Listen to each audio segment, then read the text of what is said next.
Bonjour, je m'appelle Jean-Michel Diaz, je suis le président du groupement maritime et industriel de Fos et sa région.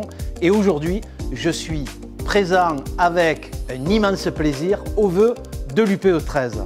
Vœux 2024 qui se présentent sous les meilleurs auspices pour le déploiement industriel de ce territoire, puisque sur la zone de Fos notamment, et y compris jusqu'au territoire Gardanne-Meyreuil, nous sommes en train de vivre une vraie révolution industrielle. C'est un moment absolument historique pour le territoire, puisque nous n'avons plus connu d'implantation d'usines à taille industrielle depuis plus de 40 ans.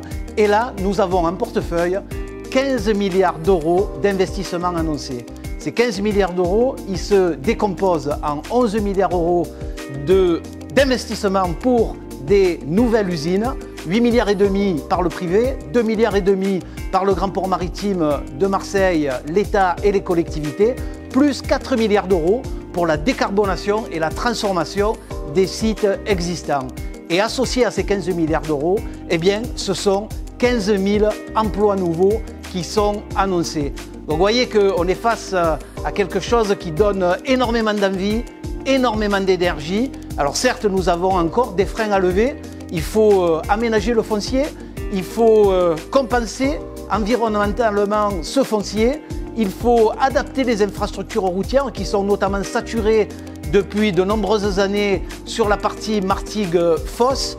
Il faut ramener 5 gigawatts d'électrons décarbonés, 5 gigawatts, c'est autant que la puissance consommée aujourd'hui par l'ensemble de la région Provence-Alpes-Côte d'Azur.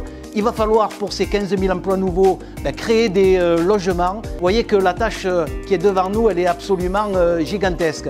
Et c'est d'ailleurs pour ça, et c'est un vœu qui est fort pour 2024, que lorsque j'avais rencontré le président de la République lors de sa dernière venue, je lui avais demandé de mettre en place une mission d'État, une équipe avec le pouvoir de décision pour accompagner ce projet.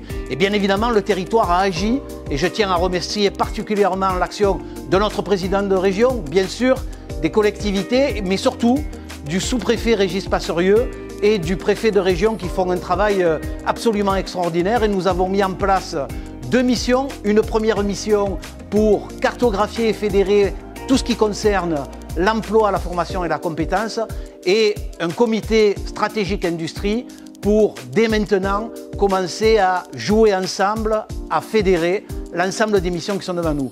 Donc, moment historique, révolution industrielle, je suis confiant, mais il faut vraiment que l'État renforce son aide sur le territoire.